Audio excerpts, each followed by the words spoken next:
Testing. Let's go.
Still I'll rise. I'll rise. Still I'll rise. I'll rise. Still I'll rise. I'll rise. Still I'll rise.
Good morning.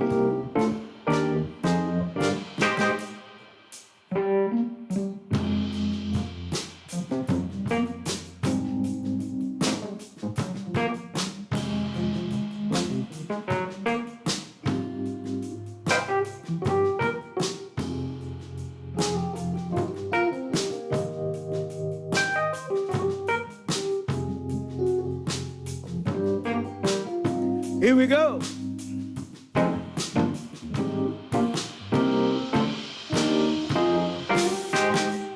Keep your eyes on the prize. Hold on. Keep your eyes on the prize. Hold on. Keep your eyes on the prize. Hold on. Keep your eyes on the prize. Hold on. Another world is possible if you only just believe. Keep your eyes on the prize. Hold on. Keep your eyes on the prize. Hold on. Keep your eyes on the prize. Hold on. Keep your eyes on the prize. Hold on. Another world is possible if you only just believe. Keep your eyes on the prize. Hold on. Keep your eyes on the prize. Hold on. Keep your eyes on the prize. Hold on. Keep your eyes on the prize. Hold on. Another world is possible if you only just believe.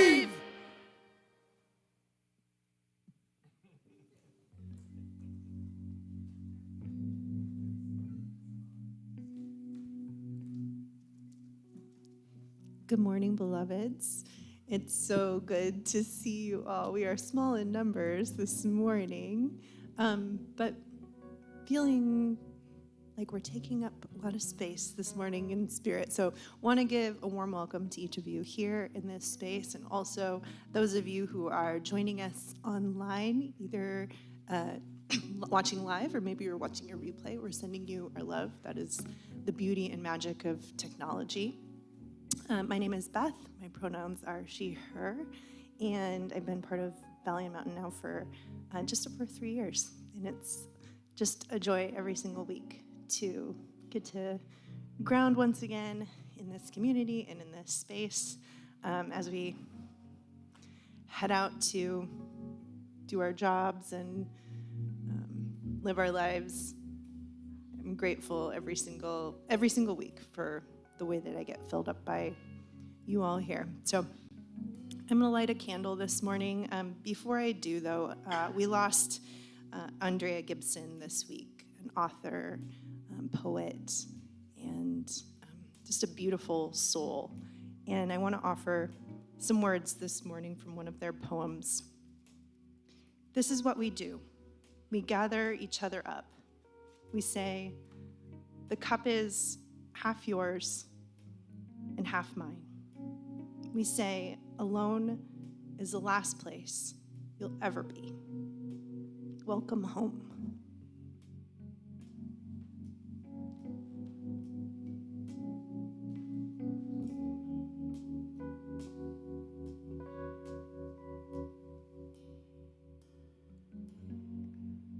No matter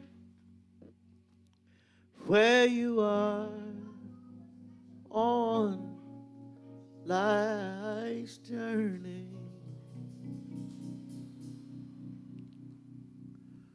or where you are coming from, you can always call this place home.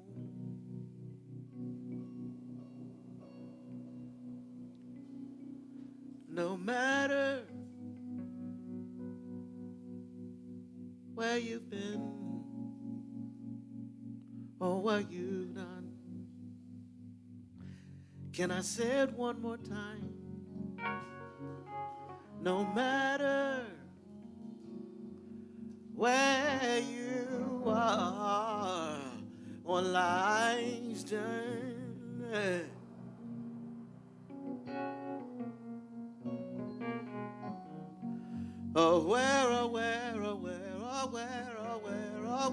where you're coming from,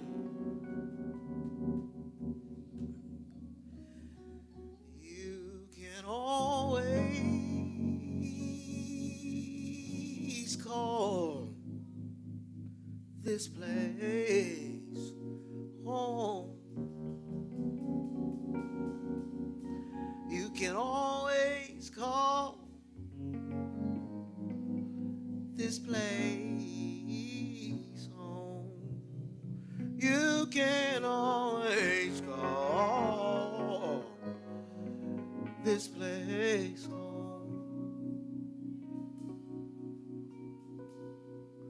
No matter where you've been or what you've done, I wonder, can you help me say no matter where you are on life's journey,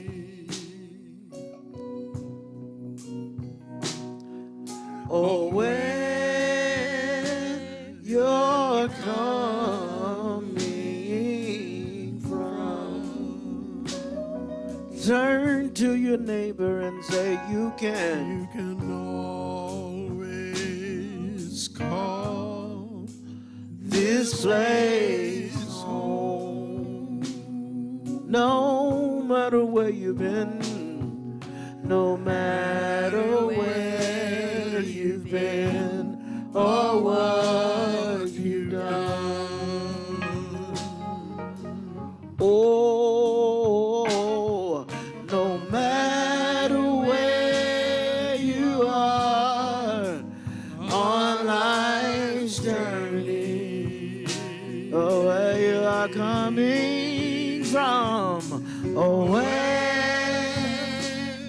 you're coming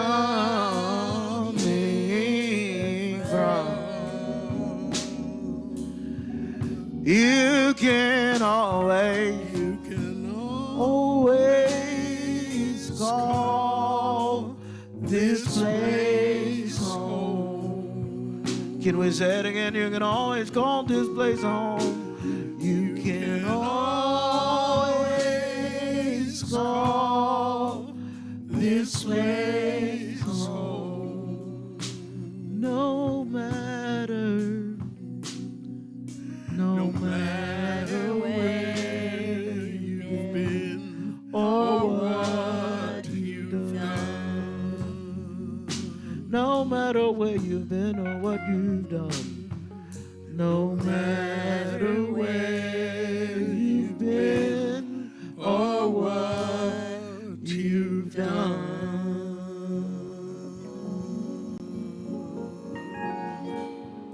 Listen.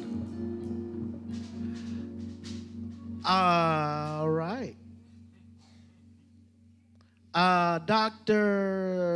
Reverend Dr. Sekou is ill this morning, so y'all stuck with me. And what we doing? We're going to do a gratitude.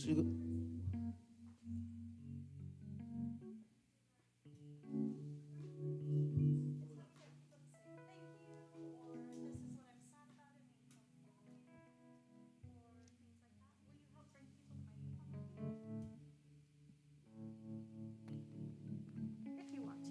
Otherwise, we can sit.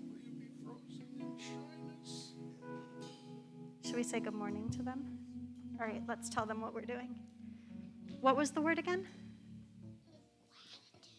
Gratitude. So we're going to invite everyone in here to say what we are thankful for, what we need help holding. We can say people we love or celebrate things like birthdays. You know somebody who had a birthday this week. Do you want to start? Tell us. My little brother. How old did he turn? 3. 3. And you had a birthday party? So exciting. Yesterday. What else are people grateful for in the room? This is a moment where we get to hear all of our voices. Anybody who would like to share? Will you raise your hand and we can bring you the microphone? Thank you. I drove to Bellingham yesterday and home again last night. I'm tired, but when I was there, so I was doing an event at the Village Bookstore, and before I started, a woman came up to me, and I didn't recognize her, but she told me who she was, and then of course I knew who she was. She and I were in graduate school together at University of Washington in different departments, and she was a Vietnam veteran nurse like me, but we never talked about that back then. And then when I was in need of help, a friend of mine sent me a little tiny article from the newspaper. I mean, it was like 3 inches wide, if that. And it had Jan Ott's name in it. Jan Ott is this woman that I met. And she had gone all the way to Canada to find 2 therapists who were working with trauma up there and who knew how to heal trauma. And so she got help, and she brought it back, and she brought it to the Seattle Vet Center. And I was in the very first women veterans PTSD group at the Seattle Vet Center, and I think it was 1981. And so I reconnected with her yesterday, which was really, really a joy to me, because she's the one who got me started on my healing journey. And hopefully one of these days I'll be doing a presentation here for all of you. And if you read the book, you'll read the story about Johnny. Johnny was the one that I actually was ready to work on healing with in that vet center program that I went to. And so I was the first one to speak up, and that was what I worked on, was healing that experience with Johnny. So it was a very full day yesterday, and I'm grateful. I'm grateful every day that I wake up and I'm aware, and I'm grateful to God for my life and for my stamina and for my joy when I wake up. And I did yesterday. I woke up and I went on the trail and I walked 3.5 miles before I did all that driving. And I'm just grateful. I'm grateful to be alive. And I had a skin cancer thing on my face, and it was taken off, and I'm grateful for that, and it's all clear, and I'm gonna be continuing on doing whatever I'm called to do.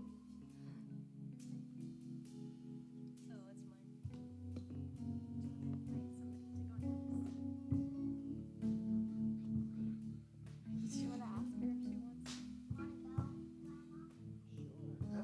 wants? Well, I'm Ralph's grandma, so tomorrow is my other grandson's birthday, his little brother, Julian. And I just want to say that I'm grateful for him and for Ralph and for their parents and how they've loved them and loved me. Let's bring the microphone down here and see who else wants to go. Does anybody want to raise your hand While and you're Ralph and getting I can out, bring while you? you're Oh getting yes, on please out do. there. Please do.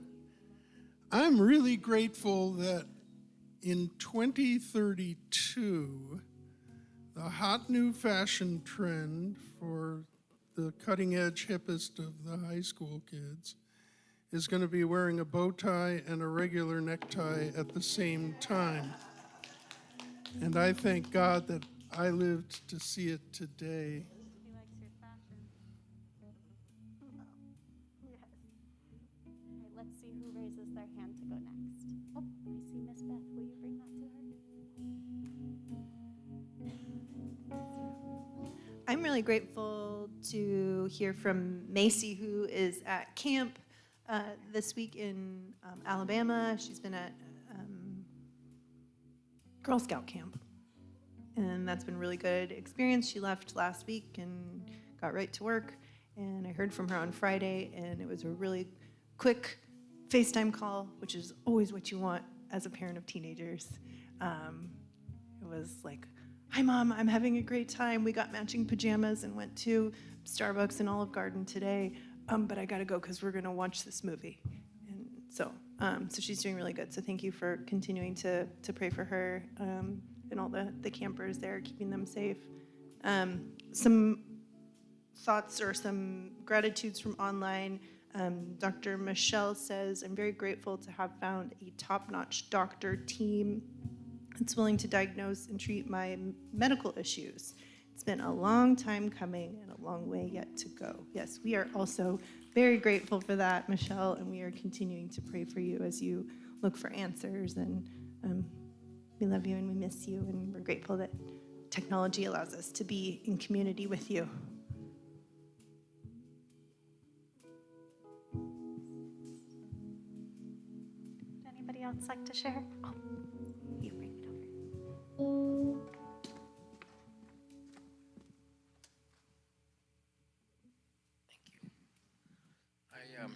I just have to say that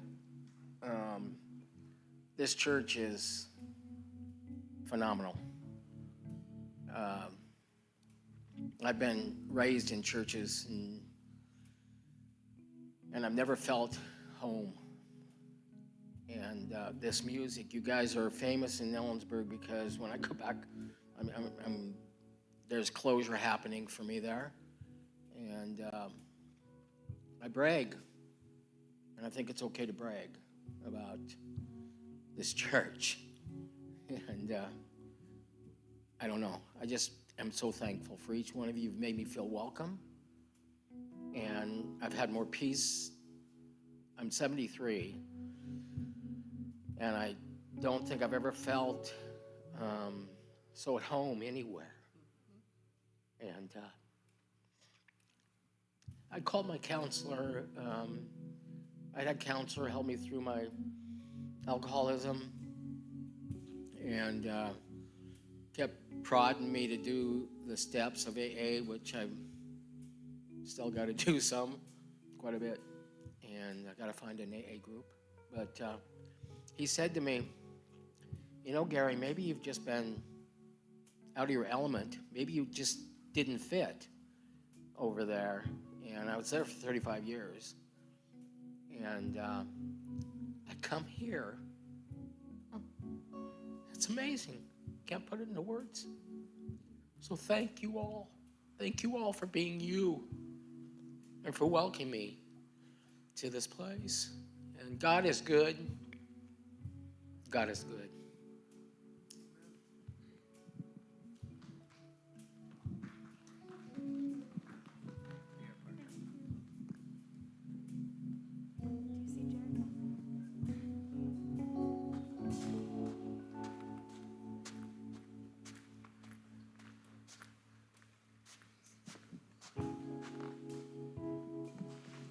Thank you, my little man. My name is Jared in the back corner over here. I feel like I've been in this season very swamped with creating, with getting logistics of stuff out, with planning, with book stuff, with all these things that have been taking so much of my time, so much of my energy that I feel like I haven't had much time to commit to the acts, the movements that have meant so much to me, especially in times like this. And I just got off the call with Lily from La Resistencia, and I've been wanting to go to their Solidarity Days for a very long time, but I just felt like I haven't had the energy. And I think in talking to her, to know that they're still strong, that there's people coming in from all over the country to support the work that they're doing in our neighborhoods in the Northwest Detention Center out in Tacoma.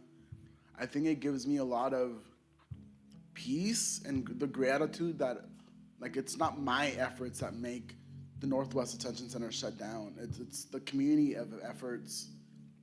And I am so grateful that even in my absence of things that mean so much to me, that there's still, like, God's taking care of it. I feel like that's what it feels like. I'm grateful that my abilities isn't all that there is, that there's still folks contributing, and that feels real beautiful. So I pray for the acts of La Resistencia and orgs otherwise who are doing so much work right now in the work of restoration from egregious policies. And I'm just so grateful for orgs that continue still fighting.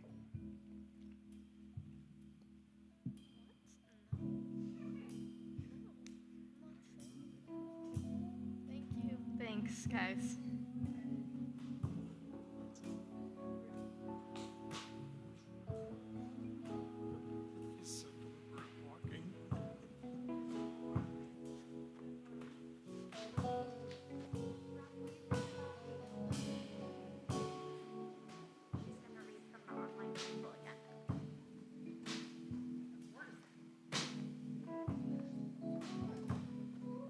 I want to make sure that we hear from our online community members, from Katrina. Katrina says, I'm grateful that our 18-year-old cat is snuggly today. Grateful for more time together. Yeah, that always feels good. 18 is a long time to have a cat. Anne Marie says, hello, good morning. I'm grateful to have service online so that I can join you all and my family remotely. Yes, we are so grateful that you're with us. Grateful for the technology. Anybody else have anything they want to share? Anne-Marie is my grandma's aunt's name. Really? Yeah. Wow. You know that person? That's your family? Is this your family on here? We're so glad you're here. Anybody else in the room who wants to share something that they're grateful for, that they're praying for, that they're sad about?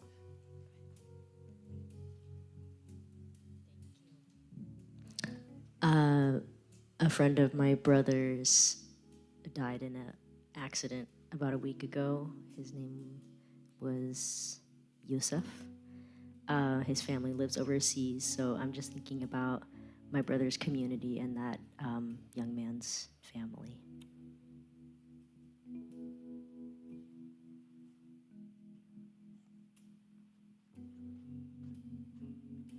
Thank you. I'm praying for Yusuf's beloveds and your brother and everyone to feel some peace and some rest and some good memories.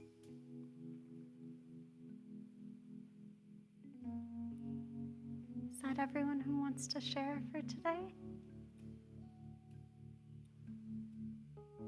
Okay. We sing a song together about gratitude. Is that what we're singing? Maybe.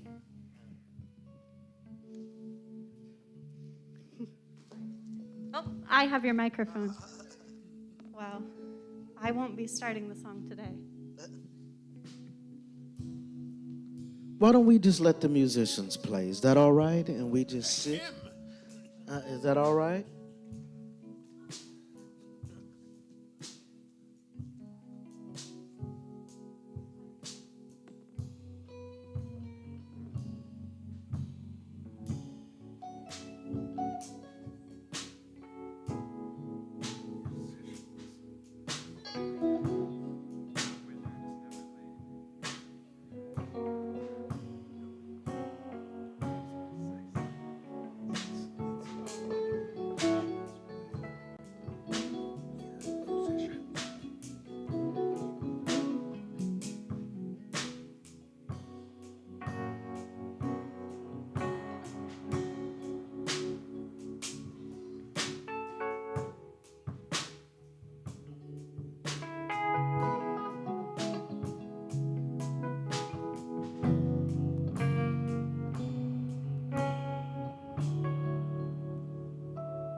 Peace, shalom, shalom. Peace, shalom, shalom. Do you remember the song? Peace, shalom, shalom. Peace, shalom, shalom. In Palestine. Peace, salam, shalom. Peace, shalom, shalom. Peace, shalom, shalom. Peace, shalom, shalom.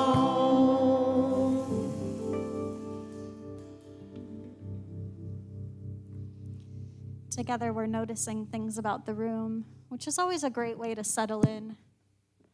We're noticing these chairs don't have seats. Maybe you all are noticing 2 or 3 things around you that might help you ground. We helped with gratitudes, but we didn't say our names. Do you want to say yours? You can go first. Hi, my name is Ralph and I'm 5 years old. Thank you, Ralph. Hi, my name is Summer. I use any pronouns. You can use they if you use one. You can use they, he, she, z if you use multiple. And we get to introduce somebody very special who's gonna share today. Izzy, do you wanna introduce your brother? Yay! Can we give them a welcome in whatever way feels right? We're so grateful for you both.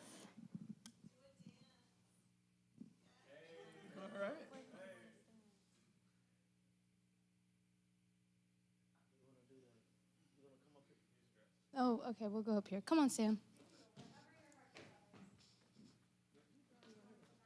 For his play, of course. While he gets scolded, I'm going to introduce Sam. He's got a little speech that he wrote and so he's gonna say his little speech. Anything you want to say? No. Okay, I'm gonna let him talk then. Here you go.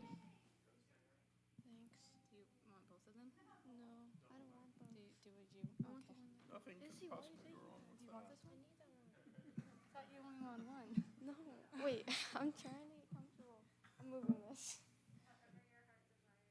Yeah, it's good. Get out of here. Thanks. So, hi everybody. My name's Sam. Thank you for my sister for introducing me. That was great. So, this speech I wrote a few months ago. It's not currently memorized, so just bear with me a little bit, but thank you guys. Why are my rights being taken away? 86% of trans youth have reported feeling suicidal, and 56% have attempted suicide.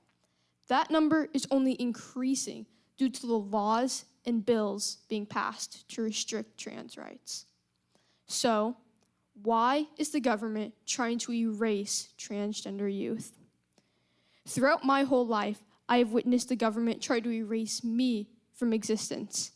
Since 2021, nearly half the bills passed have been aimed at trans youth. This is my tribe, my people. I have felt hopeless when the government tries to silence me.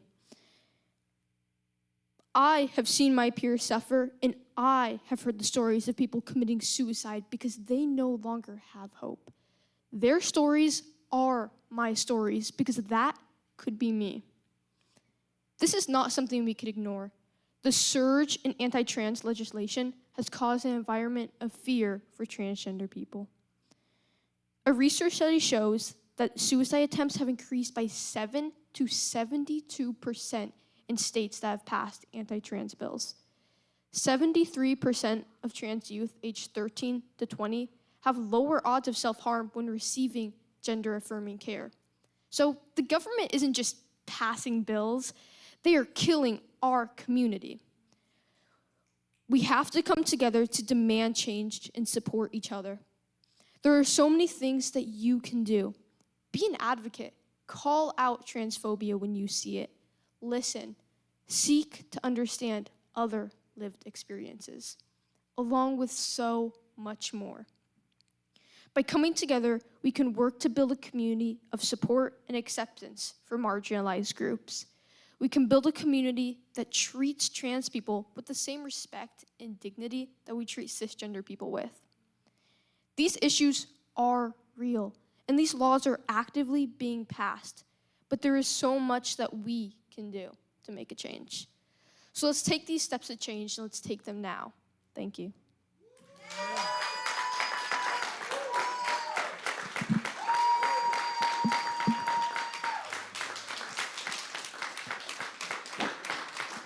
Good job. Can I get a hug?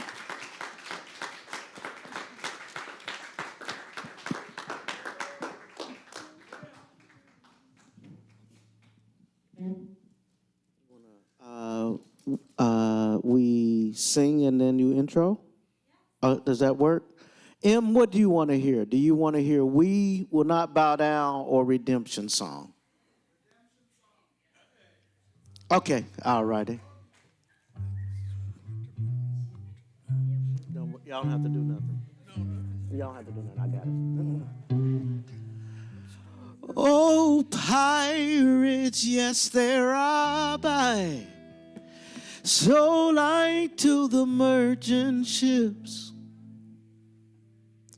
Minutes after they took I from the bottomless pit, but my hand was made strong by the hand of the Almighty.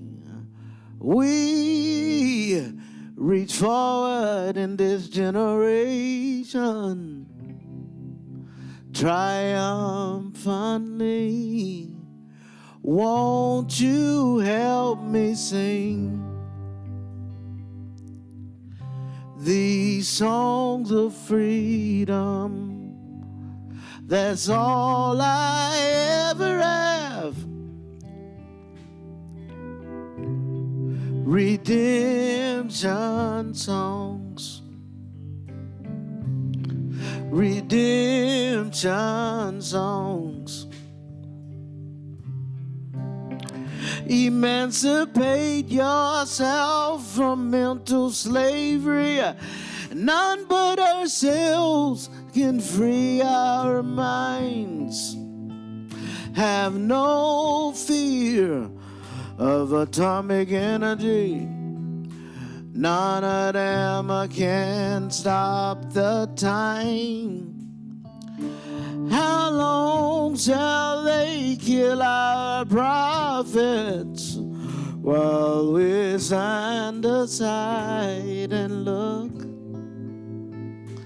Some say it's just a part of it, and we've got to fulfill the book. Won't you help me sing these songs of freedom?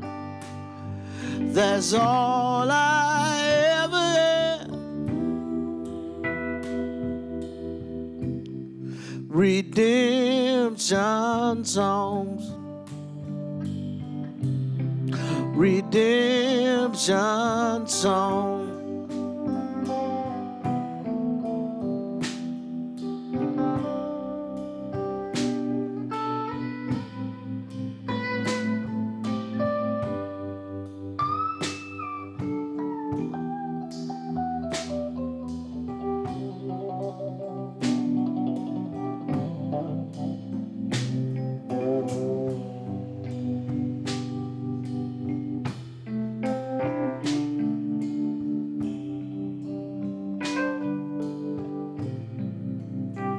Emancipate yourself from mental slavery.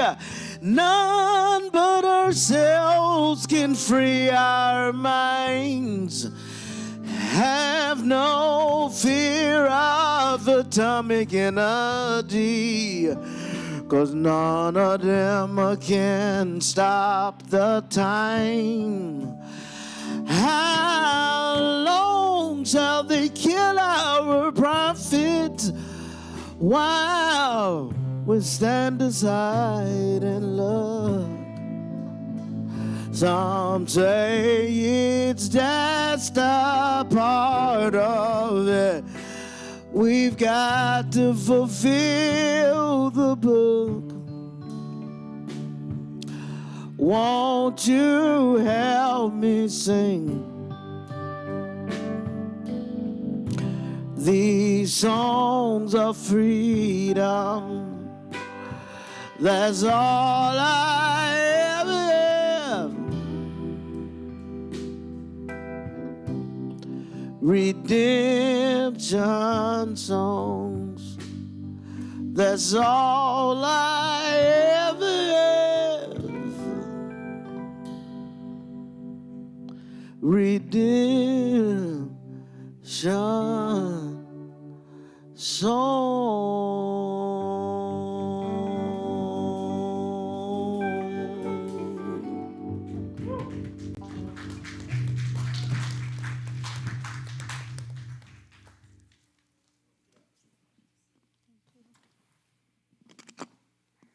Hi again. I'm so excited that today I get to welcome in one of my friends, Abeo. Em and I were talking before service about like all of the words, all of the ways to like describe the sort of familial kinship that we've built together. Em and I met in 2021. Yeah. And we are both a part of community death work. We've been working around grief and care for people in community in a multitude of ways. Is one of our co-teachers with A Sacred Passing, which is a nonprofit-based or a death care-based nonprofit. We do education together in community. And Em is also a queer elder, a wise person, an older sibling, a family member to me in so many different ways. And I've learned a lot from them about how to like be myself, express myself in gender and in like adornment and in jewelry and in plants. And it has been like such a beloved relationship to begin tending together these last few years and to continue forward growing as we move into the future. And so I'm really grateful that you're here in this part of our community today and get to meet some more beloveds and share a little bit about yourself and your work with us. I'm also going to read from Em's bio because the way that I relate to them does not do them justice in all of the ways that they are in the world. Not that a bio really ever does anyone justice either, but here are some more things about Em that we get to share with you all today. Em is a newly published author. Yay! We have lots of authors in the room, so we know what it's like to publish a new book. A newly published author, a mental health advocate, TEDx speaker, and a photographer from here in Seattle. And in 2017, Em started the Faces of Fortitude project, which is an ongoing art and storytelling installation, shining light on stories of fortitude and resilience within the mental health and suicide epidemics. The project initially began as a way to help Em in their own healing of losing their only brother to suicide when he was 26. In just 8 years, it has grown into a body of work, both digitally and in person, using storytelling around pain as a testament to different levels of grief. Em captures the resilience and fortitude of the human spirit in their work. They hope the project can become a mirror for people to help them see the light and joy in their own images as they realize they have survived the darkest moments. Some of you may have been to Blooming with Grief with a Sacred Passing. I know Joe helped out a couple years ago at Blooming with Grief, and maybe in other places around Seattle, you've seen the art installations that Em creates out of the photographs of community. They also have a podcast, what I don't think is mentioned in your bio, but lots of voices are shared there. Em is determined to show how much power can be found within when we allow ourselves to be vulnerable and share our stories. And this past December, in honor of their 50th birthday, Em published their first book entitled The Little Bloom Book, which contains stories and lessons in plant care based on steps born during the early years of quarantine and when their own mental health struggled. Em is currently preparing for the Faces of Fortitude experience, a special exhibit and mental health fest in early October in partnership with the Seattle LGBTQ Center. Thank you, Em, for sharing yourself with us and some of your projects with us, and we're so excited to welcome you. Where would you like me to bring you this microphone? Do you want to come up here? Where do you want to be? Yeah, okay. Let's welcome Em, please, everybody.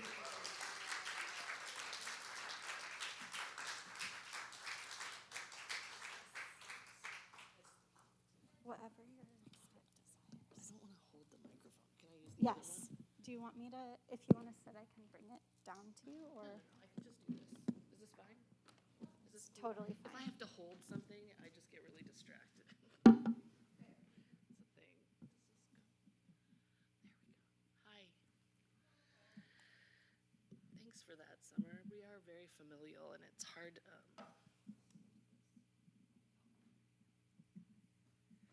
Hi. Can everybody hear me? Cool. Thanks for having me. What a great group. What a great space. Really open hearts. I can feel it all. Summer said a lot of things. It's kind of embarrassing sitting there hearing people talk about you. I just want to take a collective breath because it's been a week. It's been a year. It's been life. It's been a lot of life in these last few years. I've got a little general question before I start talking. Does anybody here have plants? Are there any plant parents? Maybe even just 1, 2? Keep your hands up if you have a plant. Second question, keep your hands up if you have plants. How many have plants that are doing slightly better than you are emotionally and physically? Yeah. Okay, you can put them down. That's pretty common. And I say that because my plants have been a really big teacher for me. Like Summer said, I work in death work. I lost my brother, my only brother, to suicide. And when you lose somebody that way, it's not really a definition in your life until it happens. Whether it's attempt, whether it's loss, whether it's a friend, you don't really experience it truly until it happens to you. So I say that to say this work happened because something happened in my life, because I lost my brother. So to give you a little background, I'm a mom, I'm a parent, and spent my whole life being that parent and giving to my kid, because especially if you are socialized as a woman or you have a uterus and you have a child, you are often taught that the more selfless you are, the better parent you are. And a lot of us are relearning that and waking up to that now. So I lost my brother when he was 26 and I was 35. And I started to spiral. And about 3 years into it, I got my first big girl job. And I say that because, and I'm gonna do a lot of tangents here, but I forgot to tell you my pronouns are all pronouns. And when I say all pronouns, I mean, if you look at me and you get a vibe, you get a gender, that's the gender that's comfortable with you. So that's the one that you can use. We made up words. We made up the definitions. So as long as it's kind, whatever you call me is fine. So I started working at a production company. I wasn't a producer, but I was a mom. And hint, mom is just a simple name for a producer. Because I went in and they were like, oh, you don't have any experience. You're in your 40s now. What? And I said, just give me a shot. And they were like, oh my God, you're really good at doing a lot of things at once. And I said, mom is just a name for a producer. Like, that's just what we do. So in this job, I worked with a lot of photographers, a lot of producers, people that made videos. And a woman came to speak with us one day. And she was a wounded war vet who was a combat photographer. And if anybody's ever been in the service, combat photographers are actually in the service. They go through basic training and everything, but they're there to take sometimes people's last photos, and they're on the field, they're in the service. And she was wounded in action and was in the hospital with other wounded war vets and started taking their pictures and sharing their stories. And she calls it the Veterans Portrait Project. And she spoke with us that day about how taking something traumatic that happened to you and creating art from that space, and how that can heal not just you, but other people in that space. And me being this triple Capricorn space, I was like, I could do anything I want, right? I had a 15-year-old Nikon in my camera. I was not a photographer, not a photographer. But I had a story. So I went up to her afterwards and I said, I might have a story that I could take photos. And she wanted to hear all about it. And I told her, and she said, there's not a space for this. You should do it. And immediately what happens when somebody does that? Imposter syndrome. I was like, actually, I took a big step back. I don't take pictures. I have this old camera. I don't even barely know social media. I don't know how to edit. I don't even have a space.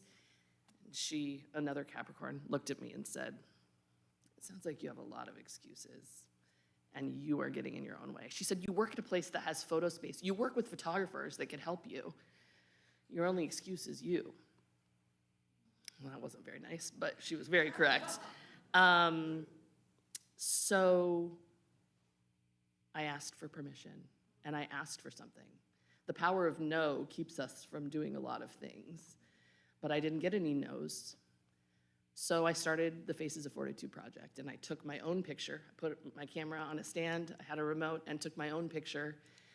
And it took about 2 hours. That was a time, 2017, I didn't love myself very much. I didn't love my body. I had not come out as trans yet. I was under the impression that I was too old to be trans. I was too old to come out. I was too old to be my gender. And I took my picture. After 2 hours, I found one that I didn't hate. And I put it online with my story, with what happened, and it exploded. People started coming into my inbox. Please take my picture. Please tell my story. People that had lost, people that had attempted to take their life and survived and decided to stay, and first responders. People were all coming to me, and I was like, crap, I don't take pictures. I don't do this. Like, what are you all talking about?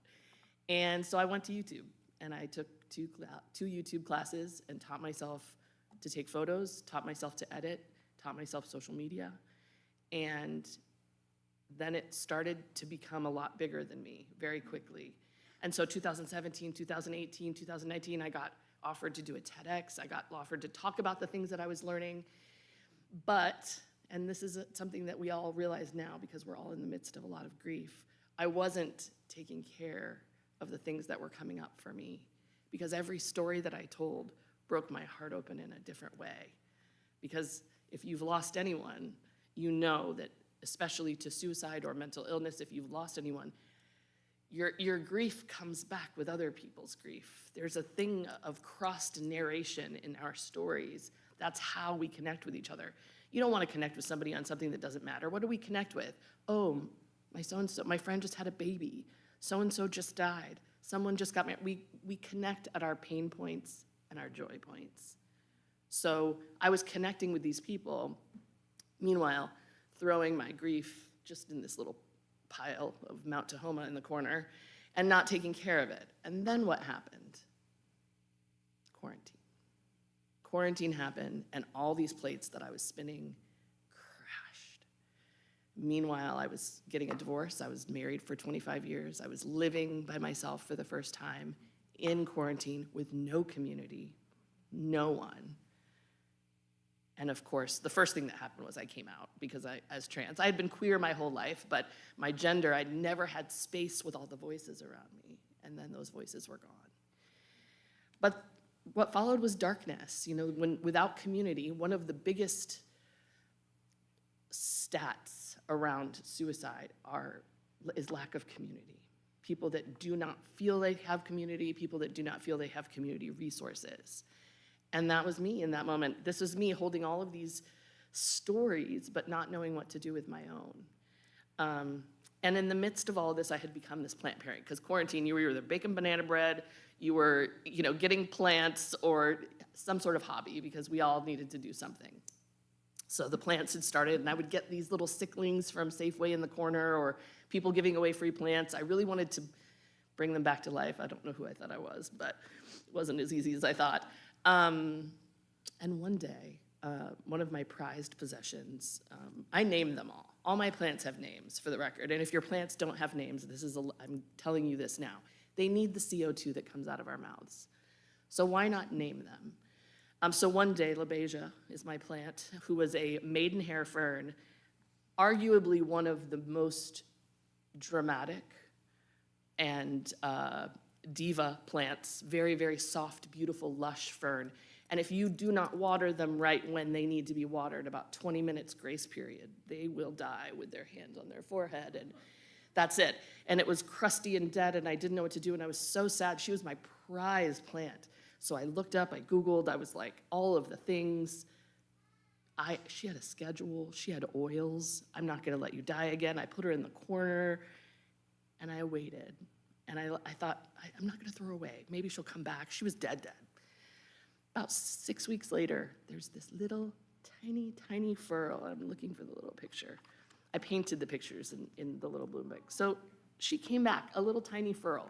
Y'all, the way that I held this plant up like Simba in The Lion King, I was like, you did it, you lived. The drama, the attention, the grace, the kindness and softness that I gave her, within those few seconds, I stepped back and I was like, I had not showered in 3 weeks. I was the lowest of lows. I was so mean to myself. But this little plant that was $15.99 at Fred Meyer got a schedule, got a routine, got the drops. So I sat back and I thought, what if I treated myself like I treated my plants? I'm just a complicated plant. We're all alive like plants. And that's how the Little Bloom Book was born. What are the steps I take with my plants every day? Y'all, we are at a level of grief that none of us have ever experienced in our lifetime. Sure, our parents' parents, the older generations experienced hard things. They didn't experience the instant media of it. They didn't experience hearing about it every day, instantly, photos, videos. We are experiencing a very overdue racial reckoning. We are experiencing a very, very, like Sam said, possible, the attempt and extinction of marginalized communities. We are having to unpack more grief in our personal and public lives than we've ever had before. So how do we do that? Because we are taught in a society to be distracted and to look at everything else other than ourselves. So I sat down and I wrote down, what are the steps that you do with your plants? They don't know about politics. They don't know about anything that's happening in the world. They're just being. So I wrote down my steps and I started to do them for myself. And it was amazing how much I was missing. So I wanted to just come because I feel like we're all at a precipice right now. We're all at a place of unraveling. We're unraveling something very old and ushering in something new, hopefully, in these next several years. The Little Bloom book has been kind of like my go-to every day. Like I use it every day because I'm still taking photographs. I'm still sitting with people doing suicide care. I don't believe in suicide prevention, for the record. I don't think we can prevent it. We all have autonomy. We all made the choice to stay here in our meat suits up until this very moment. We all have that choice. What we do have the choice over, I think it was Arthur Ashe that said, start where you are, use what you have, do what you can. So we all have the power to help people that are feeling sad. What do you have? I think the most important thing that this project and my plants have taught me is that we are all made of stardust. We all have magic. We all are magic. We all have something that we give special that is our own. I can hear hard stories. I can alchemize. I have that. What is your power? Like we all have something, but we are also distracted. How can you help other people? So if there's someone around you right now, we're talking a lot about building community. We're talking a lot about how we're gonna survive these next few years. And in community, everyone needs something. What is it that you can give? I think we're so focused on helping people and fixing people when things are uncomfortable, and we're not sitting in, why is it uncomfortable? So the biggest thing I had to learn with these plants was to be uncomfortable. We don't like discomfort right now. I can't tell you how many times in a conversation someone will feel like they misgendered me or feel like they said something that was hurtful around the trans experience and then get incredibly uncomfortable. And my secret is I love discomfort. I really love it. People don't like talking about the subject that I talk about. Suicide. I'll have somebody, the tattoo makes it really hard to not recognize me in public. So some people that have seen my work go, your face is a fortitude. And I'm like, my name is M, but yes, thank you. And then their volume immediately goes down and goes, oh, you do that photography, that stuff. Oh, it's so hard. And I'm a little bit petty. So I immediately up my volume. And I'm like, tell me why you just whispered. And if we can do that in a loving, caring way, like, tell me why you just whispered that to me. Oh, well, it's so hard. It's such a hard topic. But what you're telling me is that my experience is not worth your full chest. So we have to remember that before we help people, before we go out into community, before we serve, you gotta serve yourself. And if there is, and that's just not self-care, that's not baths, that's not lavender oils, that is, why am I uncomfortable around this person? So I don't use the word triggers because I think that's a very violent word. I use the word bloom. If something is blooming in you, a seed is planted, your roots, your blood memory in your family, the trauma in your ancestral history, if something is blooming in you, there's a reason. You need to go into your roots and go, why did that just make me uncomfortable? What am I going to do for myself? What do I need so that my trauma doesn't bleed onto other people? That is the biggest way that we can prevent suicide, that we can help people feel like they belong, is to work on our blooms so that when someone comes up to me and doesn't whisper, they're like, I really find your work, it's very vulnerable. It makes me feel. She just agrees, that's all. So anyway, in closing, I wanted to implore to study your blooms. Give yourself a minute when you react. When someone does something and you're like, ooh. You know, my first reaction, whenever I feel cringe, whenever I feel like something feels cringe, I hate that word now. I'm like, there is no cringe. Cringe is the new great. Why do you feel uncomfortable? What is that? I implore people to do a deep dive, because that is going to make community feel like community. That's going to make someone feel like you are bringing them in rather than ostracizing them out.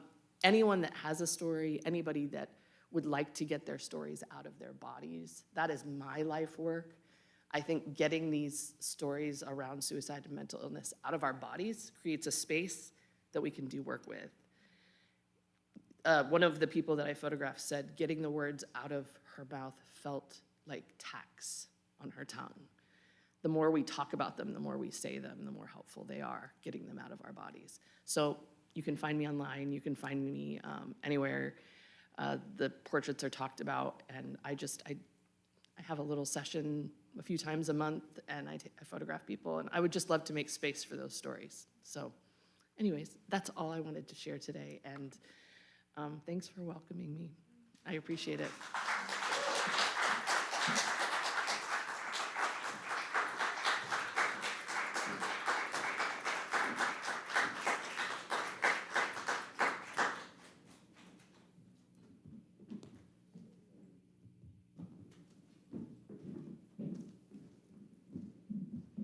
I don't think they told you, but you can buy M's book if you want to, because I will shamelessly let them know.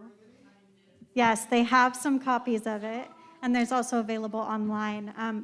And very importantly, if you could call your local libraries and request that this is a book they carry. They recently, Seattle Public Library, they have it now. Yay! You can rent it at Seattle Public Library. Little Bloom book. Yeah, the Little Bloom book. And if you want to talk about this more, I'm so sorry. If you want to talk about this more today at 2 p.m. online with them, they're doing a book group. And you can go even if you didn't read the book yet. Okay. Thank you. Thank you. You do have them with you, so we can buy and you'll sign them. Deal, all right?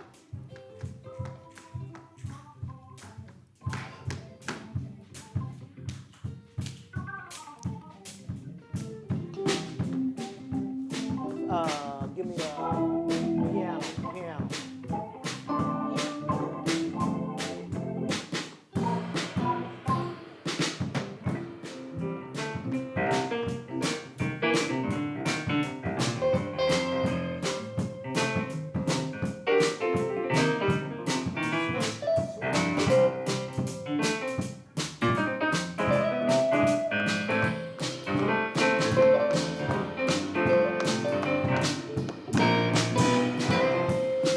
This little light of mine, I'm gonna let it shine. This little light of mine, I'm gonna let it shine. This little light of mine, I'm gonna let it shine. Let it shine, let it shine, let it shine. Everywhere I go, I'm gonna let it shine. Everywhere I go, I'm gonna let it shine.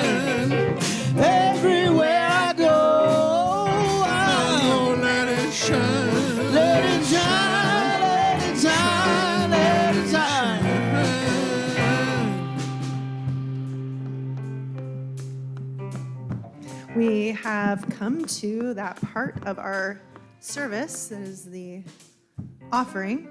As we say each week, Valley Mountain is a community of co-creators, not a group of spectators or consumers. We pool our resources, and together we can do so much more than we can do apart.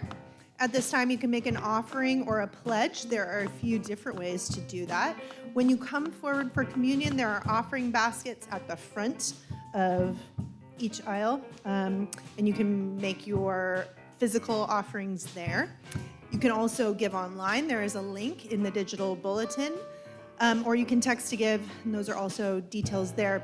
There's a QR code right here, down here, that you can scan. If you'd like to pledge, if this has become your spiritual home, and you'd like to make an ongoing weekly or monthly gift, you can become a pledging member, and there's a link again in your online bulletin. And if you have funds that you'd like to redistribute, if you have physical gifts or talents that you'd like to redistribute to our community, or if you'd like to request those services or funds, there's a community mutual aid fund, and you can find more resources and information about that also in your digital bulletin. Again, if this is your first time here, please know that your presence is gift enough. Let's pause while you think about the ways that you can contribute to this community.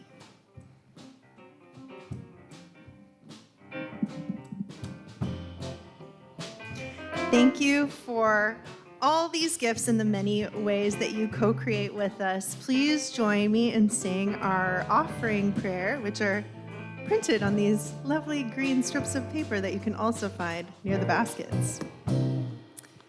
Wellspring of life, help us to use our offerings to make peace in our community. Set us free from fear, hoarding, and hostility, and renew in us the desire to become open-handed and open-hearted. Teach us to know what is enough so that all may not just survive, but thrive.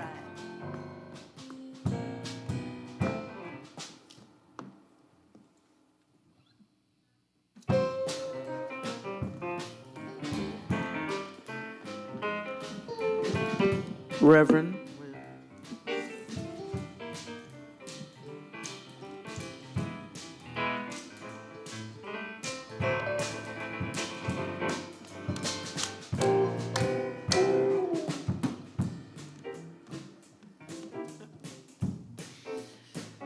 We are about that. It's about that time in our service where we're joining around a communion table.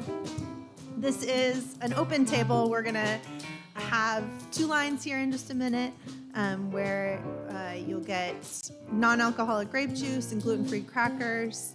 If you'd like to take communion, you can come up front. If you'd rather stay seated, you can just raise your hand and someone can serve you. If you'd rather not take communion, but you would like to be blessed, you can just cross your arms and one of us will give you a blessing. And before we have communion, we get to hear a story.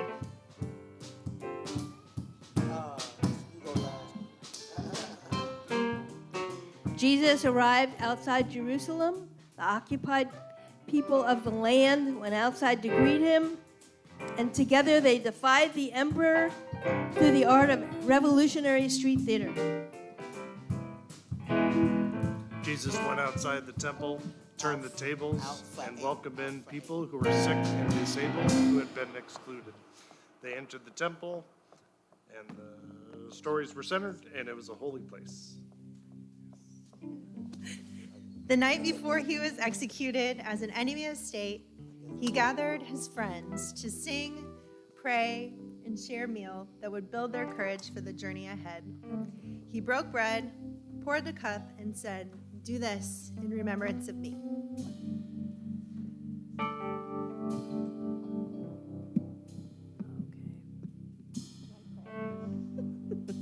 I'm still learning how to be a reverend. Yeah, so join me now in prayer.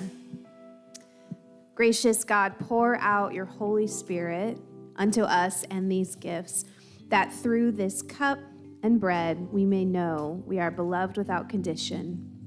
Transform us, make us one body. with you and with one another.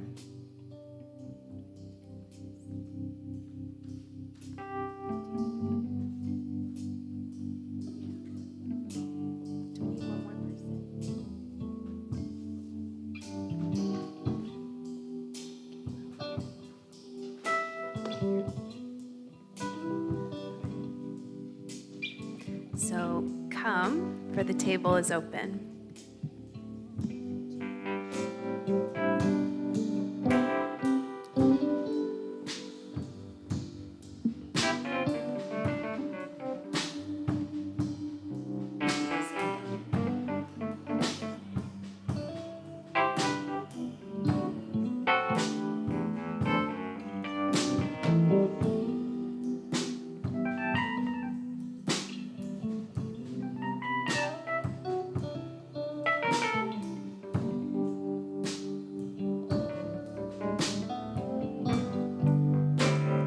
Come on home.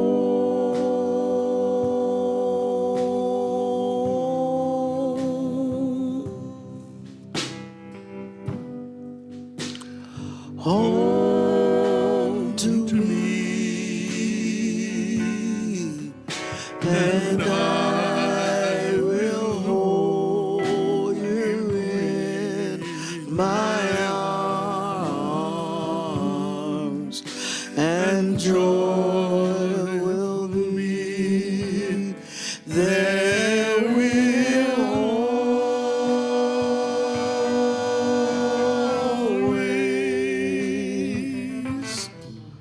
always, always be a place for you at my table. Return to me. There will always,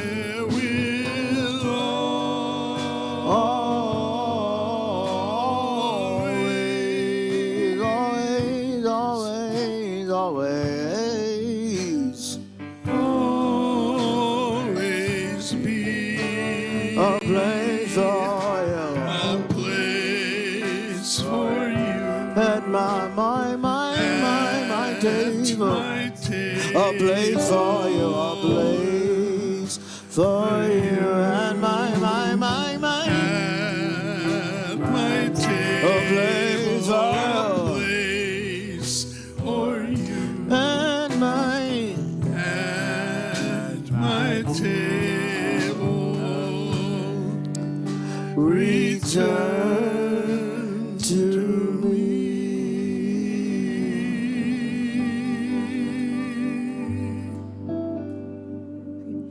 Bread of life.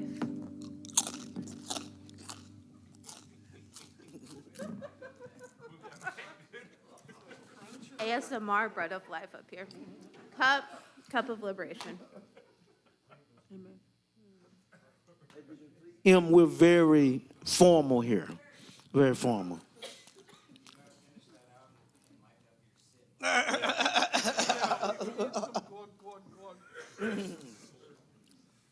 All righty, we ready to get out of here. What time is it? What? Oh, I got another 40 minutes.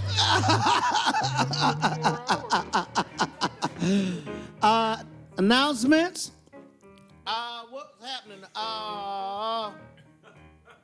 What's happening? All right, go ahead. All right, here's the thing, friends. We've got 58 middle schoolers and high schoolers coming to Camp Indianola next week, and Allison and I need your help. There is still time to get you background checks, signed up, and volunteering to come hang out with us and a bunch of teenagers. So I hope you will join us.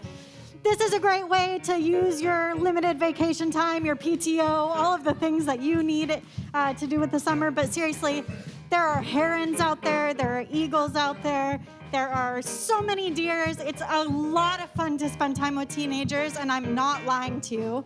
I really believe it. It's one of the most sacred spaces that I get to be, is in accompaniment with our youth. And I really hope that if you are willing and if you have the time, you will join us And if not, I will see you next year out there at Indianola.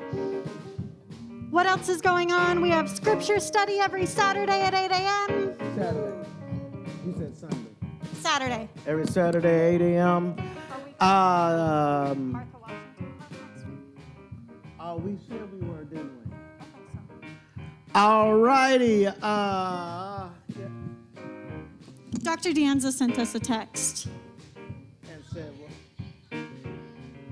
Solidarity Day is when? August 30th. We had planned to do outdoor service, right? Sunday, next Sunday? Is that what we said? Yes. All right, check the newsletter and we'll tell you where to be. What else? We're going to be at Martha Washington Park next Sunday at 11 a.m. We hope to see you outside. We'll get you more info in the newsletter and on Instagram. And what are y'all doing this week? And are we invited? Oh, I have a thing. There's this lovely new tea place that opened up on Rainier Ave, and it's open from 5 to 2. It's just like a cozy place to hang out. The vibes are really calm, and it's like, a place to hang out that's non-alcoholic, and like they just opened like a month ago, so they're starting new community things. It's really open for. I don't know, it's a very chill spot, opened by friends of the Beacon Food Forest, and feel free to stop by. Thank you. Will you send me info for the Yes, Haley? Yeah, well, come.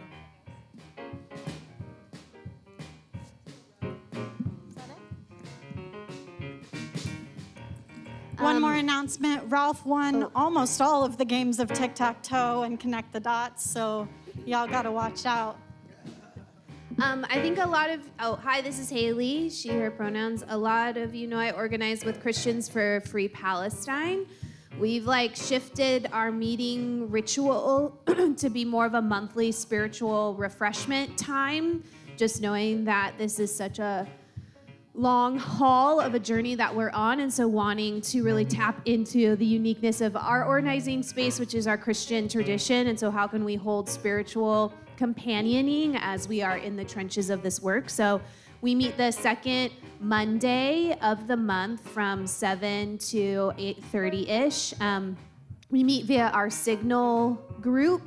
And so if you would like to be added to our Signal channel for updates and to join our monthly call, let me know. Come on.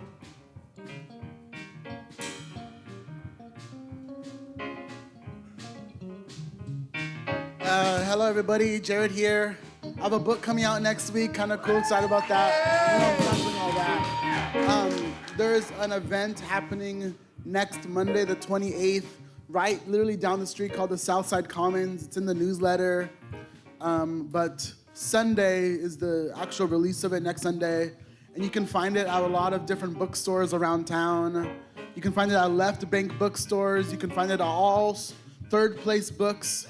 You can find it at Adrundles in Pioneer Square and Open Books bookstore and the things like that. So check out the newsletter. We'd like to see you next Monday.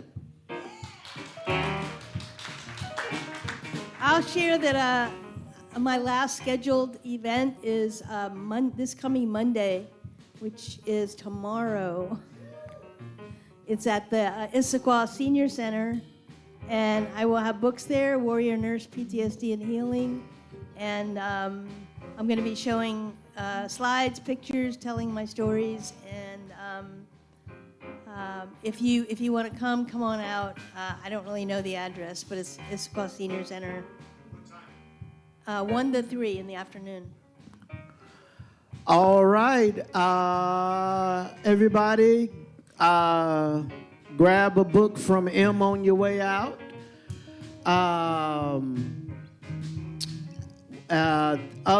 September 6th, is it? September 6th at Town Hall.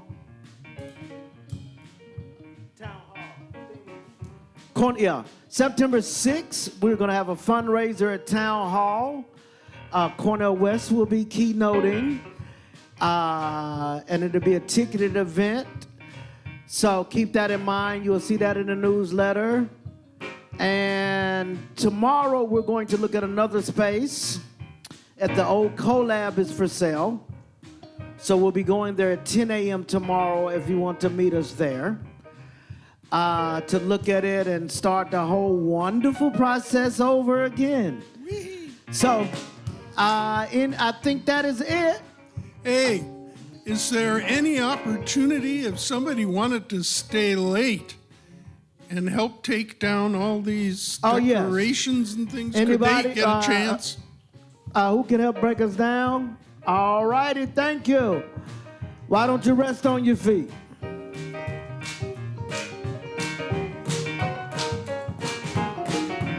Get right, church, and let's go home.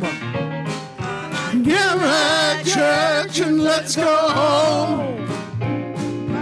Get right, church. Get right, church. Get right, church, and let's go home. I'm going home on the morning train. I'm going home on the morning train. I'm going home. I'm going home. I'm going home on the morning train. Evening train might be too late. Evening train might be too late. Evening train, evening train, evening train might be too late. May the Lord watch between me and thee while we're absent one from another. I'll see you next week. Lord willing. And the creek don't rise.